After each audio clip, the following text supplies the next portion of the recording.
A paz do Senhor, um bom domingo para vocês que nos acompanham pelo canal da Igreja Assembleia de Deus Marcas do Evangelho. Queremos dizer para você que nos acompanha que é um motivo de muita alegria ter você aqui conosco. Eu quero já, desde já, me apresentar. Eu sou o pastor Elias e vou estar aqui com vocês nesta aula. Amém. Eu sou o pastor Suetônio. Estamos juntos para mais uma jornada. Paz do Senhor a todos, um bom dia. E eu sou a Kátia, estou aqui para também ministrar a palavra do Senhor juntamente com a nossa irmã. Meu nome é Cristiane. Bom dia, irmãos. Estou muito feliz de estar aqui nessa lição 7, junto com meu esposo e com esse casal aqui abençoado, o pastor Suetônio e a sua esposa, irmã Kátia. E aproveitando, então, eu quero dizer para você que ainda não se inscreveu no canal da Igreja Marcas do Evangelho, se inscreva, comenta, compartilha, participa aí do chat, fique à vontade. Amém. E nós estamos, então, estudando nesse primeiro trimestre essa revista, esse assunto maravilhoso sobre o corpo de Cristo, a lição de número 7, o ministério da igreja. E vamos aprender muito, né, pastor Elias? Exatamente. Então vamos orar? Vamos orar, vamos orar, pastor? Pedir a Deus uma bênção. Senhor, Amém, te agradecemos Jesus. por essa oportunidade e pedimos que todos sejam instruídos, que todos possam aprender a Tua palavra, que possamos ser enriquecidos, crescer, que toda a igreja e todos que estão nos ouvindo sejam edificados, Senhor, pelo poder da Tua palavra. Te pedimos em nome do Senhor Jesus. Amém. Amém.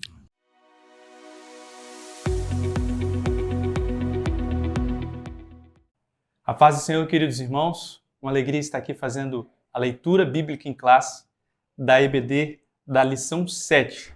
Meu nome é Hudson, estou aqui acompanhado da minha esposa Maiara. Nós vamos fazer a leitura, eu vou fazer a leitura do texto áureo e verdade prática. Texto áureo.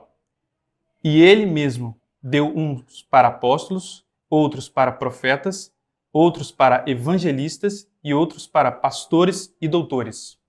Efésios 4, verso 11. Verdade prática. Os dons ministeriais foram dados com o objetivo de edificar a igreja e promover a maturidade de seus membros. A nossa leitura bíblica em classe está no livro de Efésios, capítulo 4, versículo de 11 a 16. E ele mesmo deu uns para apóstolos, e outros para profetas, e outros para evangelistas, e outros para pastores e doutores, querendo o aperfeiçoamento dos santos para a obra do ministério, para a edificação do corpo de Cristo, até que todos cheguemos à unidade da fé e ao conhecimento do Filho de Deus, a varão perfeito, à medida da estatura completa de Cristo, para que não sejamos mais meninos inconstantes, levados em roda por todo o vento de doutrina, pelo engano dos homens que, com astúcia, enganam fraudulosamente. Antes, seguindo a verdade em amor, cresçamos em tudo naquele que é cabeça, Cristo, do qual todo o corpo, bem ajustado e ligado pelo auxílio de todas as juntas, segundo a justa operação de cada parte, faz o aumento do corpo para sua edificação em amor. Essa foi a leitura bíblica em classe de hoje. Deus abençoe os irmãos. É, Senhor.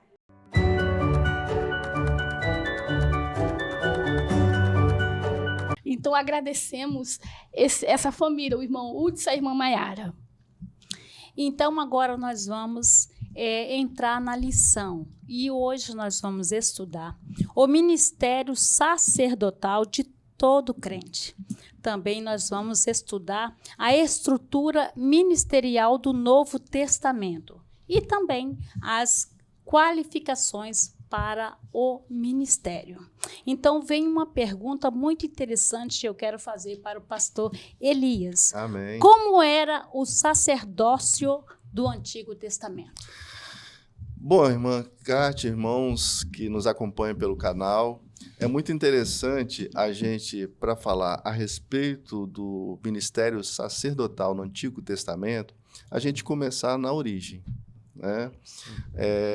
Quando Deus criou o homem, a mulher, a gente observa que existia uma relação direta do homem com, com Deus, né? A palavra de Deus diz que na viração do dia, Deus visitava, né, o homem, a mulher, e ali eles tinham essa comunhão, esse relacionamento. Mas devido ao pecado, essa comunhão, houve uma ruptura, né?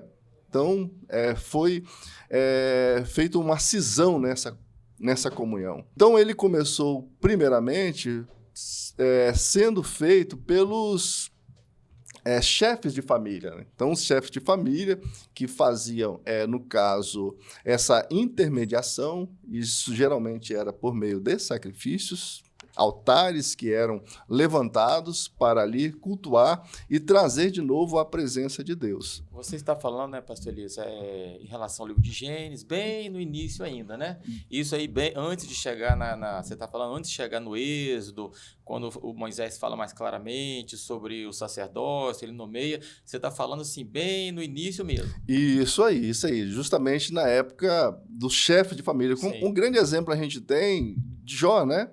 Que ele oferecia os sacrifícios pelos seus filhos. Pelos seus filhos, né? Então, ele era como um sacerdote, né? Podemos assim dizer.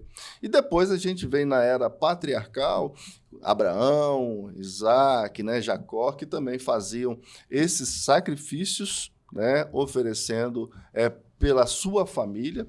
E depois disso, Deus ele escolhe a nação de Israel justamente para ser uma nação sacerdotal. Povos, né? Para os outros povos. Então, para que os outros povos, as outras nações olhassem para Israel e conhecessem Deus por meio desta nação.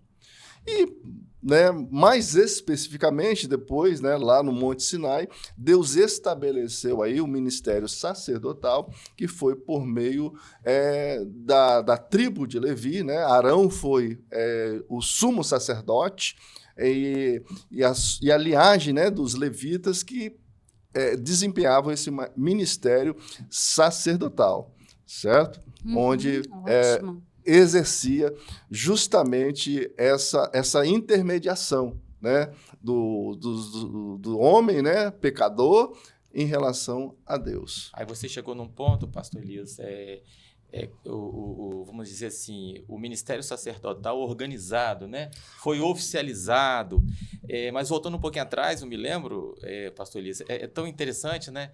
Lá no capítulo 14 de Gênesis, aparece lá um sacerdote, que é Melquisedeque. Isso. Você vê como que o ministério ele é reconhecido. Abraão, ele reconheceu aquele homem como um sacerdote de Deus. Vê que coisa interessante. E não tinha nada oficializado, não tinha nada organizado, vamos dizer assim, mas Abraão viu em Melquisedeque um sacerdote. Aí, depois de muito tempo, né, nós chegamos aí onde você chegou nessa organização, vamos dizer assim. Perfeitamente. Né? E Melquisedeque é um tipo do sacerdócio de Cristo, né? Porque, assim como Cristo ele não é da tribo de Levi, ele é da tribo de Judá, então ele é sacerdote segundo a ordem de Melquisedeque, como o próprio escritor aos Hebreus ele relata. Sim, aí então nós já chegamos aqui nessa, né, irmã Cristiane? Então aqui eu quero fazer uma pergunta para o pastor Suetônio. Vamos lá.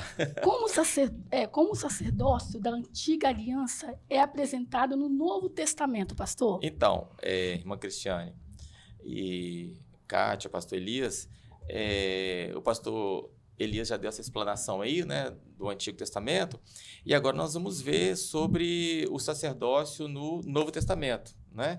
A gente deu essa introdução aí sobre essa maneira mais espontânea em relação a Melquisedeque no Novo Testamento, e então no Novo Testamento a gente já fala sobre o sacerdócio universal de todo crente, que não é mais somente a tribo de Levi, como no Antigo Testamento.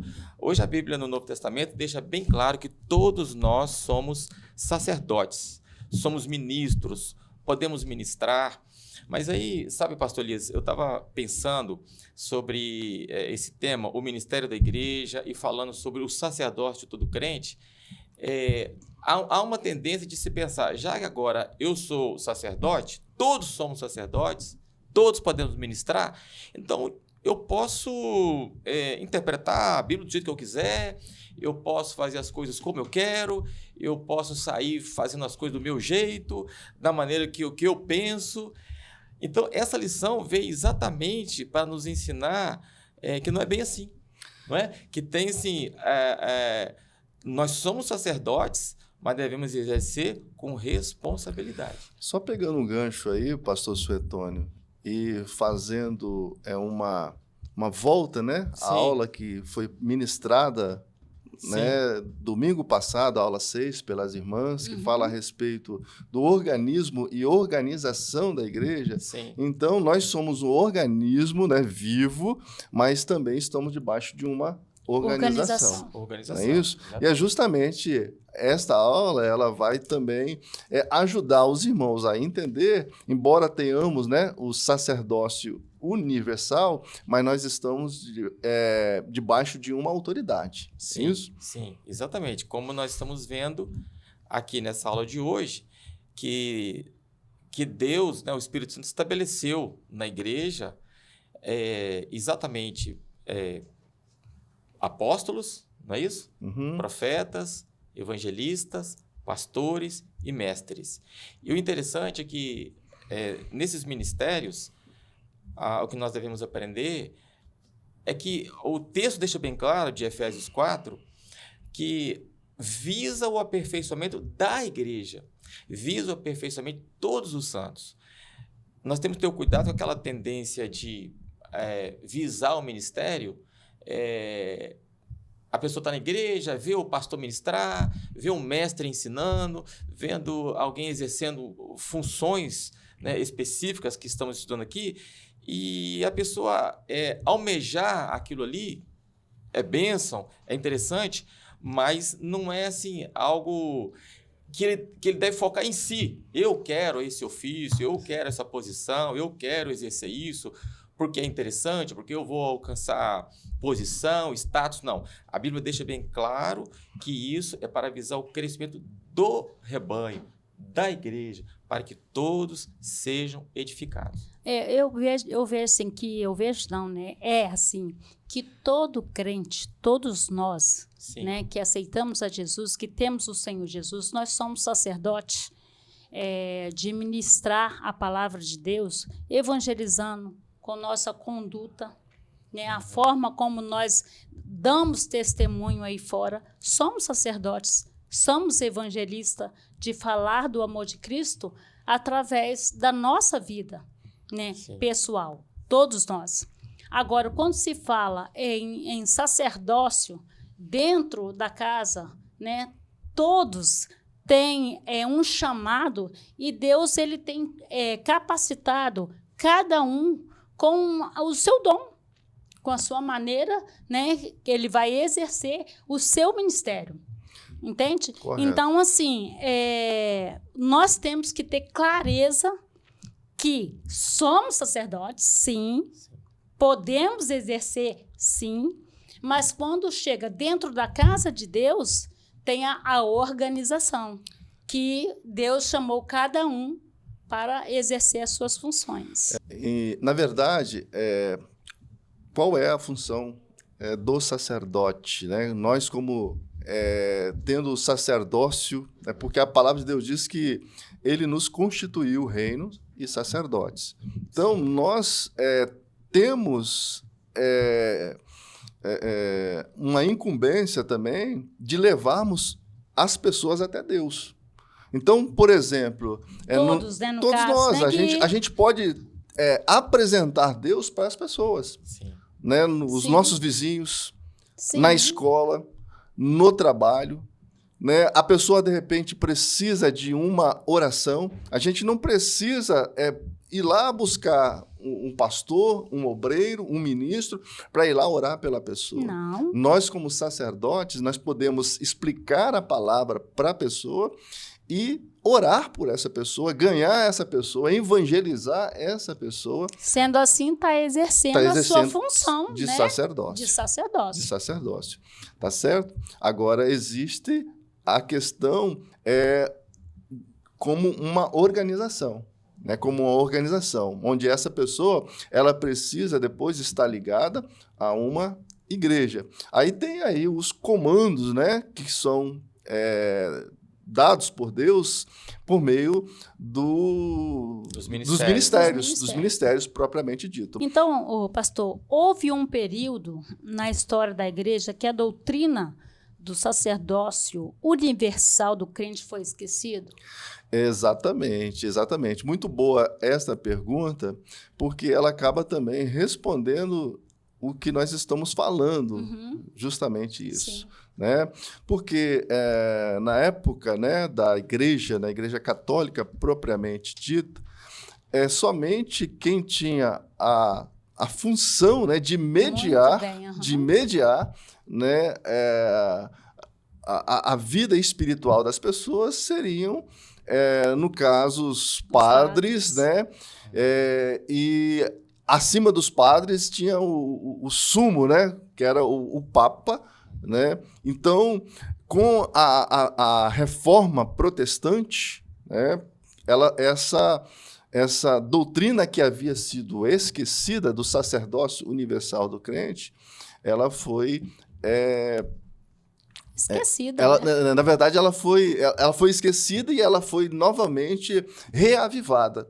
E, na verdade, a gente pode observar, pastor Suetônio, que era como que a Igreja Católica ela voltou no passado. Sim. Onde existia ali somente o sumo sacerdote, né, que uma vez por ano fazia a mediação do pecado do povo, certo? E se ele não fizesse, o povo continuaria no pecado. Então, era a mesma... A gente observa que o modelo que eles pegam o modelo, uma vez, como o pastor Suetônio aqui falou, que Cristo, né, ele fez o último sacrifício. Sim. E eficaz, né? Então, por meio do sacrifício de Cristo, a gente tem hoje livre acesso a Deus por meio do sangue de Jesus. Glória a Deus por isso. Né? Naquela época, então, só existia ministros ordenados, né? Só quem era ordenado que tinha a autoridade e a liberdade de ministrar a palavra. E, vamos dizer assim, o povão, eles se sentiam despreparados, acuados, sem nenhuma liberdade para orar por uma pessoa, para orar pelo enfermo, para ministrar. E isso hoje mudou completamente, não é, pastor Elísio? Mudou completamente. Temos essa liberdade agora, essa né? Liberdade. Glória a Deus. Mas não podemos esquecer também da questão da responsabilidade. Sim. Né? É que nós estamos agora nos aprofundando. Deus preparou ministros para preparar o seu povo, para instruir o seu povo, para ministrar, para ensinar, para orientar, para nós ministrarmos uns aos outros e ministrar também ao mundo. Glória a Deus. Então, aproveitando que estamos falando de ministério, vamos para o quadro Você Sabia o Significado da Palavra Ministério?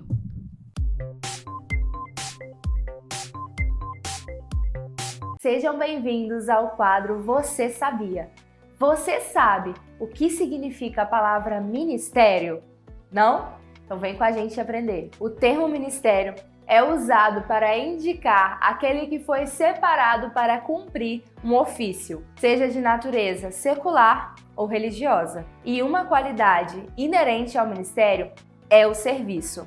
No ambiente religioso, o exercício dessa função envolve muito mais responsabilidades para com a obra de Deus do que privilégios. Jesus, antes da crucificação, instruiu claramente aqueles que ele escolheu para que entendessem que o chamado divino para anunciar o reino de Deus teria como base o serviço, já que o próprio mestre lavou os pés dos discípulos como um sinal de humildade. Logo, a orientação dada aos discípulos aponta para o caráter serviçal do exercício do ministério. E, irmãos, nessa mesma perspectiva, exercendo esse ministério divino, temos a responsabilidade de levar adiante o Evangelho, entendendo que os ofícios que ocupamos devem ser exercidos com compromisso, amor e serviço. E esse foi o quadro Você Sabia? E você descobriu o sentido da palavra ministério.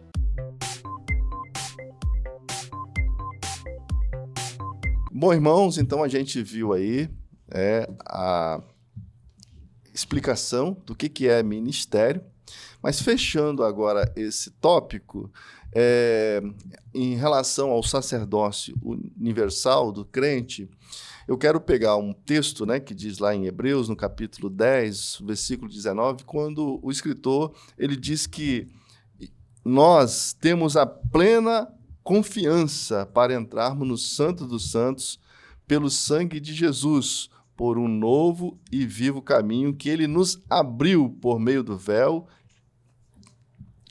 isto é, do seu corpo. Então, ele reforça dizendo, temos, pois, um grande sacerdote sobre a casa de Deus. Sendo assim, aproximemo-nos de Deus com um coração sincero e com plena convicção de fé, tendo os corações aspergidos para nos purificar de uma consciência culpada e tendo os nossos corpos lavados com água pura. Apeguemo-nos com firmeza à esperança que professamos, pois aquele que prometeu é fiel. Certo? Então, nós temos um sumo sacerdote que fez com eficácia essa mediação. Então, aproveitando, eu quero apresentar aí como que era o sumo sacerdote no Antigo Testamento e o sumo sacerdote no Novo Testamento por meio de Cristo. Então, vocês observem aí no gráfico que o sumo sacerdote no Antigo Testamento, ele era mortal, ele morria. E o sumo sacerdote do Novo Testamento é imortal, que é o nosso Senhor e Salvador Jesus Cristo. Glória a Deus, definitivamente. Aleluia. O sumo sacerdote no Antigo Testamento, ele era terreno, e o nosso sumo sacerdote, ele é celestial. Glória a Deus. Ele era, o sumo sacerdote do Antigo Testamento, ele era pecador. Mas o nosso Senhor Jesus Cristo, ele era imaculado, sem pecado. E esse sumo sacerdote, ele exercia, né? Ele realizava o seu ministério na terra. E o nosso sumo sacerdote Jesus Cristo, ele realizou e realiza o seu ministério no céu. A Bíblia fala que ele está à destra do Pai, intercedendo por nós. E por último, o sumo sacerdote, ele era, no Antigo Testamento, realizado por homens, mas o sumo sacerdote do Novo Testamento, ele foi realizado pelo Filho de Deus, o nosso Deus e Senhor Jesus Cristo. Mancate? Então agora nós vamos para o tópico 2, a estrutura ministerial do Novo Testamento. De acordo com Efésios 4, verso 11, Deus designou para a igreja o que chamamos de ministério quíntuplo, que são, né, os apóstolos, os profetas, evangelistas, pastores e mestres. Vamos ver, então, os irmãos aqui da igreja, o que eles sabem sobre esses ministérios. A paz do Senhor, irmãos. Meu nome é Sara e hoje eu vou sair aqui fazendo algumas perguntas para vocês. Vamos lá. De acordo com Efésios 4:11, você sabe me dizer quantos e quais são os cargos ministeriais da igreja? Pastor, diácono, presbítero, tem também os cargos ministeriais. Isso. Presbítero, pastor, diácono, apóstolos, pastores, presbíteros, diáconos. Bom, e essa foi a nossa entrevista. Agora vamos voltar para a aula para aprender mais sobre isso. Então, irmãos, agora nós já vimos a resposta dos nossos irmãos. Agora nós vamos fazer aqui a pergunta, vou fazer para os pastores aqui, né? Amém. Então, como se dá o exercício desses ministérios, pastores? Vamos lá. Como se dá o exercício desses ministérios? O primeiro, são 5, né? A Kátia falou que são conhecido como ministério quíntuplo. O primeiro é o ministério de apóstolo. E eu já queria aqui compartilhar com os irmãos, com o pastor Elias, por que, pastor Elias, que na nossa denominação nós não vemos apóstolos? Por que nós não vemos o pastor, o líder da igreja tal, de tal lugar, de tal cidade, é o apóstolo tal? Por que na nossa denominação nós não vemos líderes sendo chamados de apóstolos? Bom, antes da gente responder, né, a pergunta do nosso pastor, a gente comentar a respeito da designação apóstolo, né? Vamos então conhecer, né, o que significa a palavra apóstolo. Então, a palavra apóstolo, ela significa aquele que é enviado ou mensageiro. Então, na Bíblia, esta palavra ela é aplicada de diferentes formas, né? Então, por exemplo, o texto bíblico usa a palavra apóstolo para designar as pessoas que eram enviadas como representantes de igrejas locais. Então, essas pessoas eram apóstolos da igreja. Então, no sentido aí mais estrito, né, o texto bíblico também aplica a mesma palavra para se referir ao grupo, né, dos 12 homens que andaram com Jesus, mais o apóstolo Paulo. E, nesse sentido, essas pessoas eram os apóstolos de Jesus.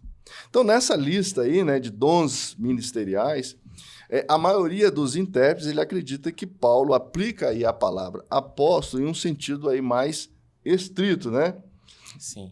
Então, ele está querendo dizer aí que esses eram os apóstolos de Jesus que serviram, né, como agentes da revelação de Deus e produziram a escritura do Novo Testamento, tá certo? Então, esses apóstolos foram os escolhidos por Jesus para lançarem os fundamentos da igreja. Então, isso explica porque os apóstolos eles são mencionados em primeiro lugar na lista aí dos dons ministeriais. Bom, então, mediante a isso que nós comentamos, a gente pode dizer que os apóstolos que o apóstolo Paulo está escrevendo aí, no capítulo 4 de Efésios, ele está referindo a esses apóstolos que andaram com Jesus. Foram testemunhas. Que foram testemunhas oculares de Jesus, de Cristo, certo? E ajudaram a formação da igreja, né? No caso, lançaram os fundamentos da igreja. Sim. Esses apóstolos tiveram essa responsabilidade.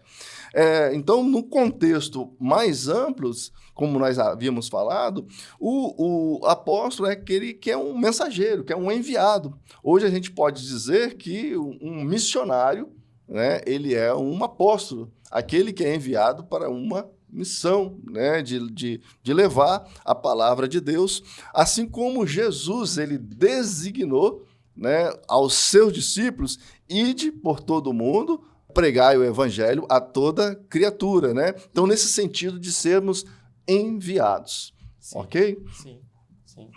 Muito bom, muito bom. Ficou bem claro, então, sobre esse primeiro ministério de apóstolo.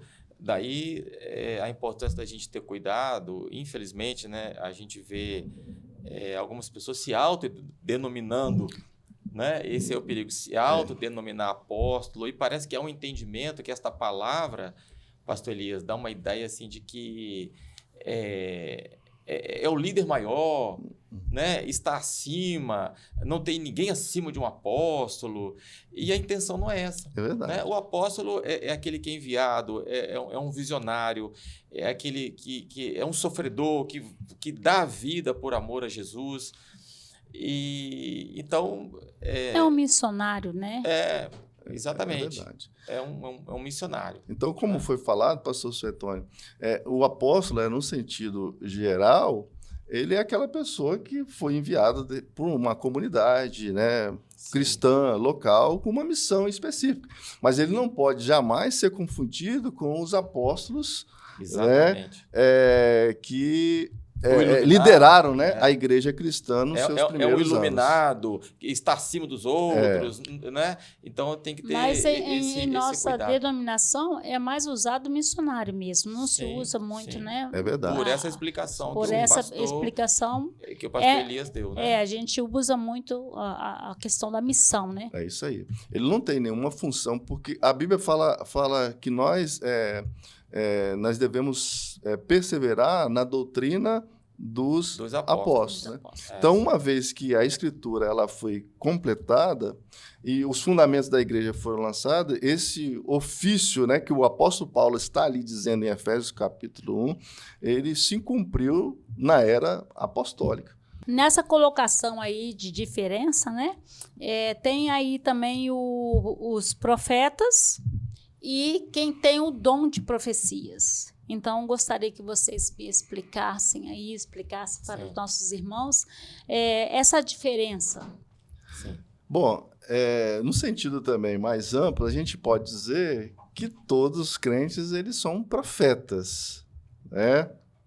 Assim como a gente falou anteriormente a respeito da palavra apóstolos. Mas os profetas, né, que o apóstolo Paulo está aqui mencionando, ele tem um sentido mais estrito, né, mais peculiar para esse ministério, né? Então, o que o apóstolo Paulo está mencionando é que na igreja primitiva existiam os profetas que faziam parte da liderança cristã. Como a gente pode observar em Atos capítulo 13, versículo 1, que Lucas, ao escrever, ele dizia ali que na igreja de Antioquia existia profetas e mestres. E ele enumera ali quem são esses profetas e mestres. E Paulo, né, que ali está ainda colocado como nome de Saulo, ele era também um profeta e um mestre. Era aquele que ajudou, né, no ministério justamente de lançar os fundamentos da igreja, certo? Então, esses profetas mencionados por Paulo, nessa linha, né, de dons ministeriais, eles não podem ser comparados com os profetas do Antigo Testamento, né? Eles não exerceram uma atividade profética de forma de uma revelação, né, da mesma qualidade de atividade dos profetas do Antigo Testamento. E a gente também, muitas das vezes, acaba confundindo também aquelas pessoas que têm o dom de profecia também como se ele fosse um profeta, como esse que está mencionado aqui no Efésios capítulo 4. Então, o dom de profecia, quem profetiza não é esse mesmo dom ministerial que o apóstolo Paulo está aqui mencionando em Efésios, no capítulo 4. Então, o dom de profecia, pastor Elias, seria então uma mensagem específica, que seja para a igreja, para um grupo ou para uma pessoa, né? Que recebe de Deus ali, o Espírito Santo move aquela pessoa a trazer uma mensagem profética. É verdade, exatamente. E o profeta é justamente mediante o exame da palavra de Deus, ele prega a palavra de Deus. Deus, ele revela, né, por meio do Espírito Santo a esse profeta a mensagem que Deus quer falar para aquela igreja de um modo geral. Sim. E muitas vezes Deus usa aquela pessoa que está ali pregando, né, profetizando, né, para as pessoas, e essa mensagem pode ser que ela se aplique para aquele momento que está vivendo ali, ou que ela vai acontecer no futuro. Sim. Né? Um alerta daquilo que está na iminência de acontecer. E a gente pode observar isso na nossa igreja, né? Quando Deus usa, né, muitas das vezes, o nosso pastor para advertir de uma coisa que está na iminência de acontecer, não somente na nossa região, mas no mundo geral. Então, esses são os profetas, né, que a gente podemos assim designar, que o apóstolo Paulo ele escreveu, né, sobre esses.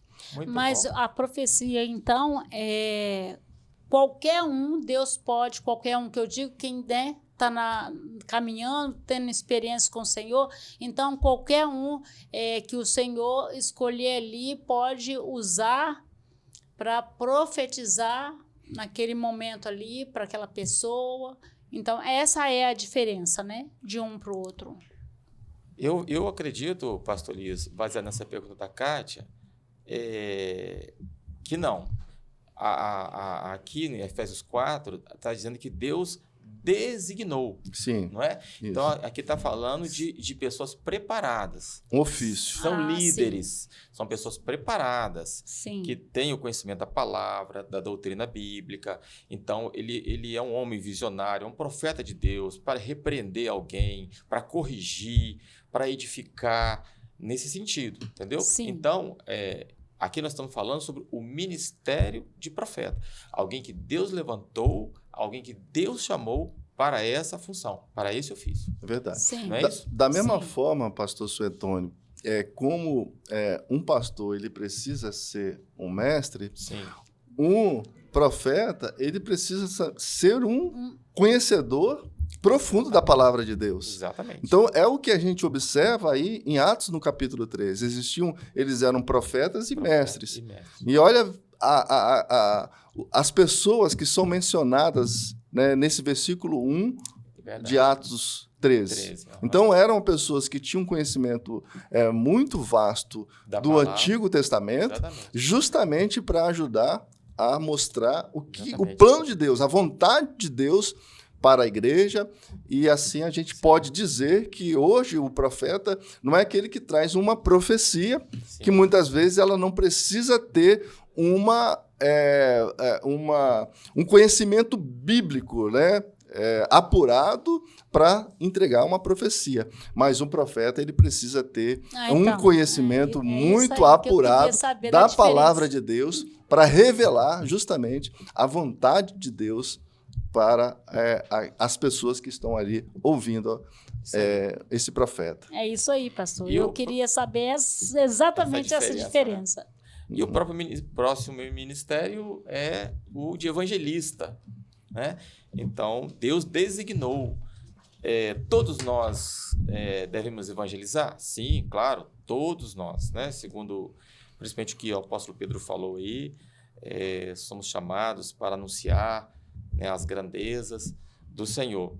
Mas aqui é interessante que o apóstolo está falando sobre o ministério de evangelista. Isso. Né?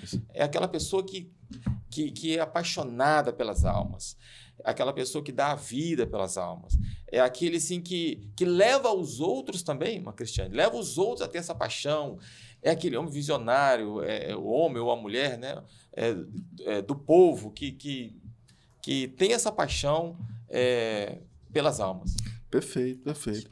É bem observado.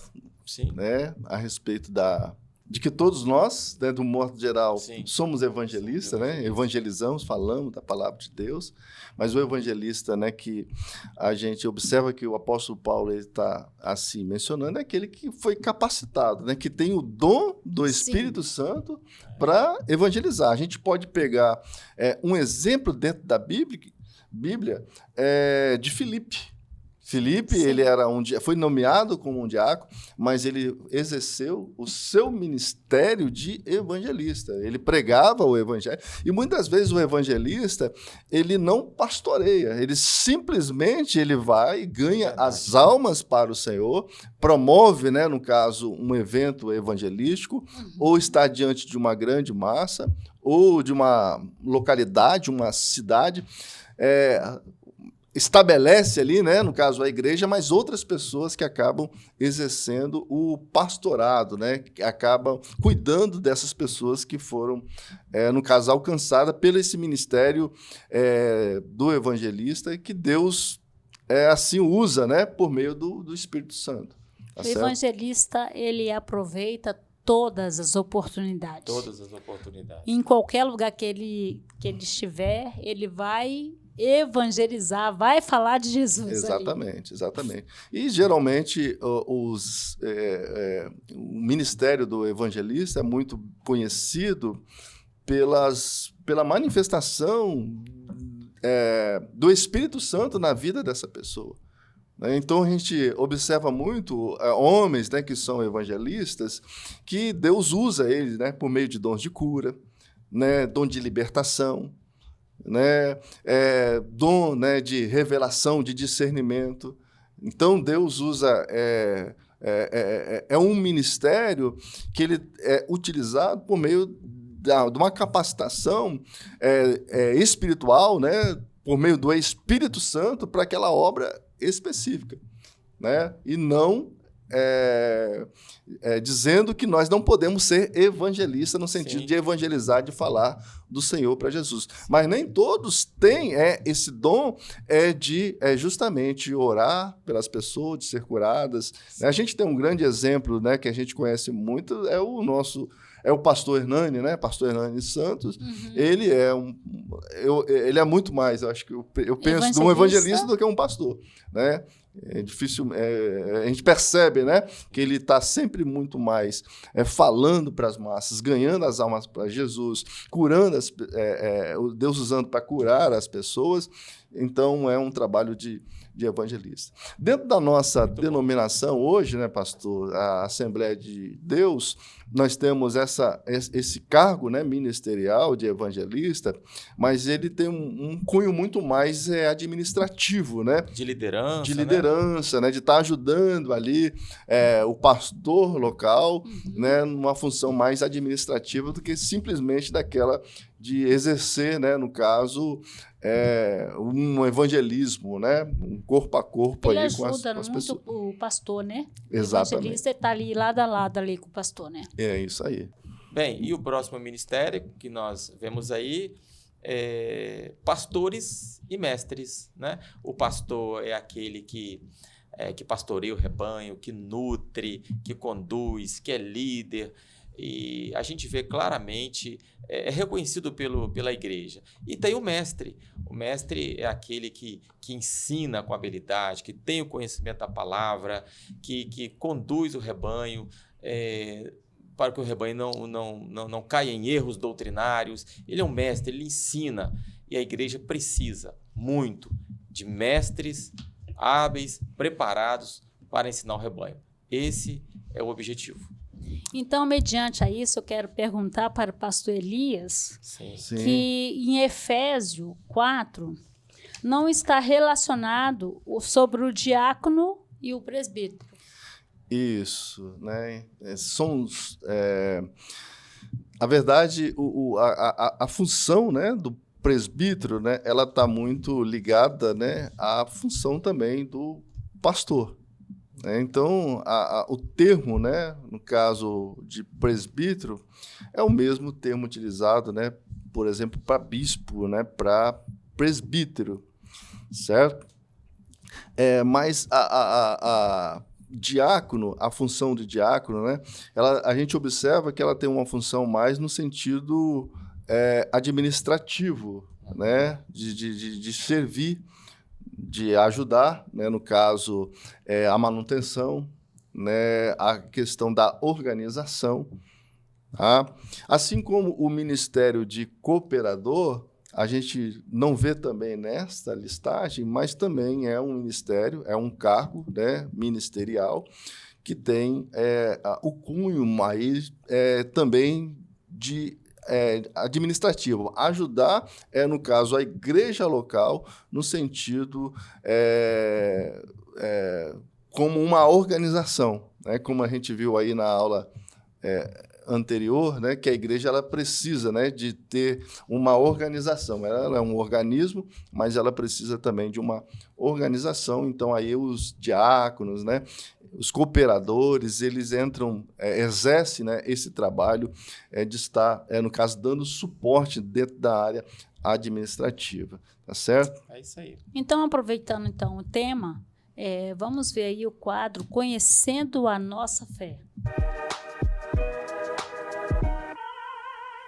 A paz do Senhor, queridos irmãos. Estamos aqui hoje para o quadro Conhecendo a nossa fé. Vamos ver o significado de acordo com o dicionário bíblico Wycliffe. Na Bíblia Sagrada, os termos servir e servo normalmente são utilizados para servir ou ministrar. Outra palavra grega utilizada como servir ou serviço é diaconel, que nós conhecemos hoje como diácono, que significa servir alguém, como no caso de Marta servindo um visitante muito gracioso que era Jesus. Por extensão, o termo passou a significar qualquer ajuda física ou financeira a outras pessoas. O uso mais importante utilizado no Novo Testamento é a ministração do Evangelho de Jesus e direcionado pelo Espírito Santo. Todo servo de Deus chamado ao ministério deve compreender a natureza de cada ofício. Deus, ele não nos chamou para ficarmos inoperantes, mas para sermos atuantes em sua obra. Nós devemos sempre servirmos aos irmãos,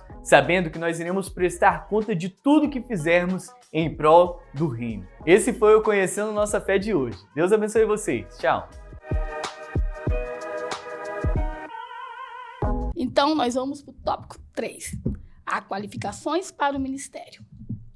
Para exercer o ministério, existem algumas qualificações. Podemos citar algumas. Primeiro, aspecto moral. Eu faço essa pergunta para o nosso pastor Suetônio. Pode explicar, pastor? Sim.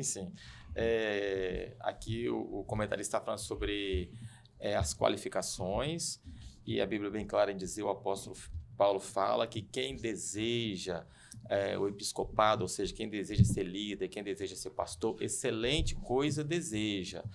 Mas aí Paulo fala, né, sobre os detalhes, sobre a importância de uma vida pautada na palavra de Deus, da moralidade, da ética, da espiritualidade, da comunhão com Jesus, amar a Jesus, não pode ser avarento, ele não pode ser mundano, ele tem que ser realmente um homem espiritual, sentir essa chamada de Deus, ter uma experiência pessoal com Deus, ser exemplo para o rebanho, para exercer essa função. Então, temos também que estar apegado àquilo que a Bíblia diz, que Paulo falou no nosso texto, e Deus, ele designou alguns, né? Então, é Deus que chama, é Deus que levanta, é Deus que prepara. Pastor, e no aspecto social? Bom, então o pastor Suetônio aí, né, falou dentro do aspecto moral, né, que o ministro deve estar enquadrado, né, para servir, para exercer, né, esse ministério. E tem também o lado social, né? Então, o ministro ele não pode ser aquele homem soberbo, né, um homem arrogante, orgulhoso, né? O seu linguajar, né? Ele tem que ter um bom convívio social, né? A palavra de Deus fala que ele tem que dar testemunho não somente dentro de casa, mas também para aqueles de fora, né? Para que a palavra de Deus ela não seja blasfemada. Então, ele não pode ser uma pessoa arrogante, uma pessoa teimosa, truculenta, né? Uma pessoa que tem um convívio social difícil, né? Então, quando ele, de repente, for testado, né? Ele tem que aí contar até 1 milhão de vezes, né? Para tomar uma decisão no sentido de se irar com determinada... Ele tem que ter uma pessoa bem controlada, né? Ele não pode ser uma pessoa descontrolada para ser um ministro do Senhor. E se consegue tendo um relacionamento bem profundo, bem íntimo com o Senhor Jesus. Isso aí. Né? Isso Porque aí. Sem o Senhor não tem como. É verdade. No mundo que nós estamos vivendo hoje, né? É muito difícil não se estressar com o dia a dia, mas quando nós colocamos tudo para o Senhor nos dá esse controle. É verdade, verdade. Ele tem que ser uma pessoa que nasceu de novo. Sim. E está sujeita, né, submetida ao senhorio, à vontade de Cristo, à vontade do Espírito Santo, obedecer a palavra, sim, obedecer a liderança.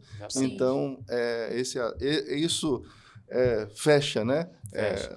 E esses ministérios, né, pastor Elias, como eu falei no início, temos que entender que não é para promoção pessoal, não é isso? O texto é bem claro, todo o objetivo é esse equilíbrio, é visar a igreja, para que Isso. todos sejam edificados, para que o rebanho seja um rebanho equilibrado, ensinado.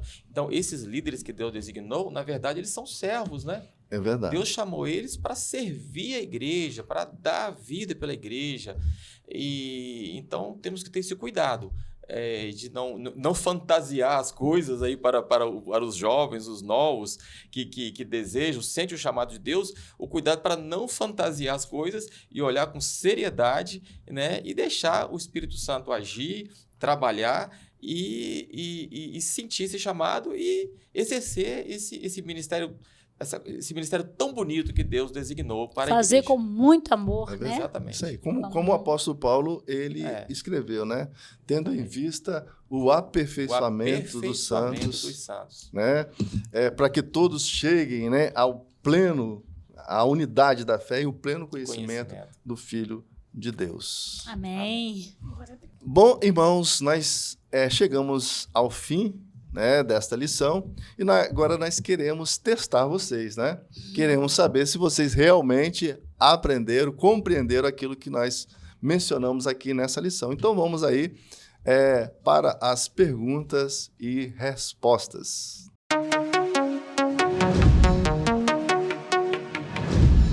A paz do Senhor, irmãos! Tudo bem com vocês? Estamos aqui agora para o nosso momento, nosso quadro quiz, onde faremos algumas perguntas. Então, vamos lá para a nossa primeira? Primeira pergunta. Como o Novo Testamento apresenta o sacerdócio da Antiga Aliança? Letra A. Como ritual sem significado algum. Letra B. Como um exemplo de sacrifício e devemos continuar realizando. Letra C. Como um tipo de Cristo que operou o derradeiro sacrifício pelos pecados do povo. Ou letra D. Como uma forma de mostrar a religião judaico-cristã para a humanidade. Então vamos responder? Tempo na tela.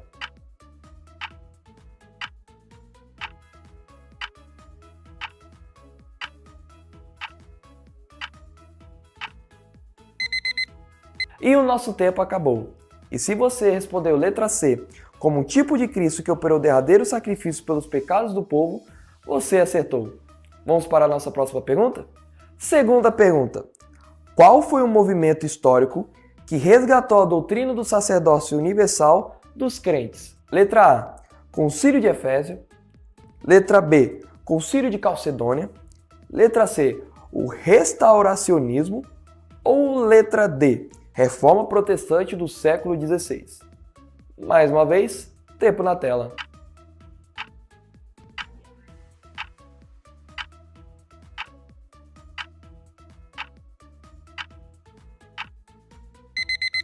E parece que mais uma vez o nosso tempo acabou.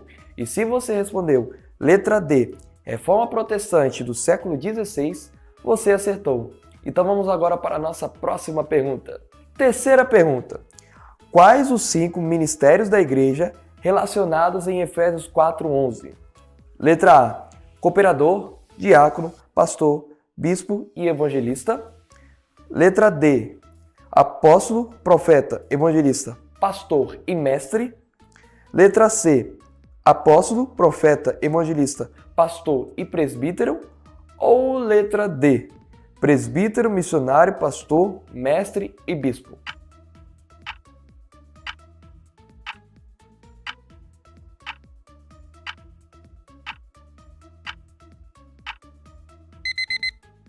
E o nosso tempo acabou. E se você respondeu letra B, apóstolo, profeta, evangelista, pastor e mestre, você acertou.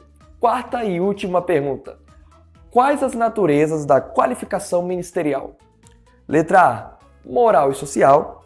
Letra B, ética e moral. Letra C, social e humana. Ou letra D, física e jurídica. Última vez, tempo na tela.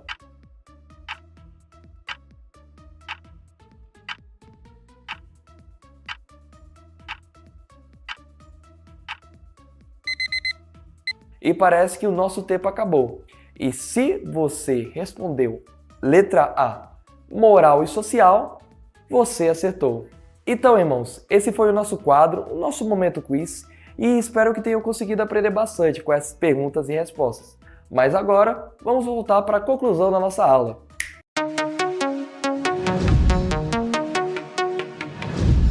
Então agora nós estamos num momento muito especial, irmãos, no momento do nosso ofertório.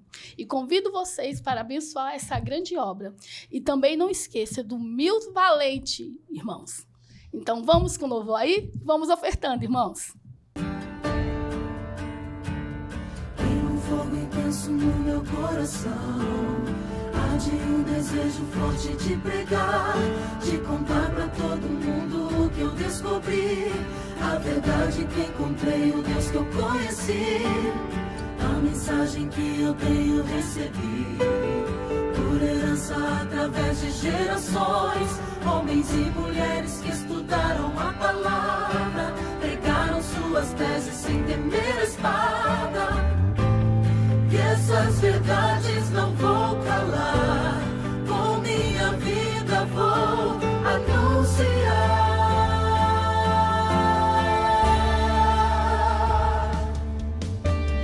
Creio só no que está escrito na palavra. Eu creio que sou salvo somente pela graça. Creio que é só por Cristo e seu sacrifício. Eu creio que é só pela fé que eu sou justificado. Eu creio que só Deus merece ser glorificado. Creio com minha mente e coração, o mesmo amor naquela geração.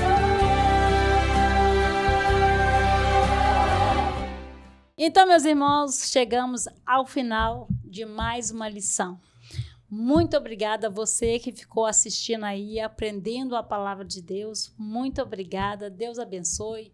Obrigada aos pastores, esse momento tão agradável, né, de estarmos aqui. Foi muito abençoado. Glória a Deus. Muito obrigada, Deus abençoe. Vamos orar? Amém. Vamos orar então, né? Agradecer a Deus também por esta oportunidade. Maravilhoso Deus e Pai, Amém, nós pedimos, Jesus. Senhor Deus, a Tua bênção, Senhor Pai. Te louvamos, Senhor Deus, por esta oportunidade. Ó Pai querido, para falar da Tua palavra, Senhor, pedimos para que o Senhor possa abençoar a vida de cada irmão, cada irmã que está ouvindo a Tua palavra, que possa ser edificada, que possa ser consolada, confortada, esclarecida, Senhor Deus, tendo em vista, Senhor Pai amado, ó Deus, a unidade, o conhecimento, Senhor Deus, de Cristo. Pai, nós te pedimos, Senhor Deus, que o Senhor abençoe a vida de cada um. Dê um dia abençoado, um domingo abençoado. Ó Pai amado, que o Senhor possa, nesta hora, Senhor Deus querido, abençoar aquela vida que está necessitada, que está enferma, que o Senhor possa trazer, ó Pai amado, cura, salvação, Senhor Deus, restauração. Pai amado, assim nós pedimos a Tua bênção em nome do Senhor Jesus. Amém. Amém. Amém. Deus abençoe. Deus abençoe. Tchau.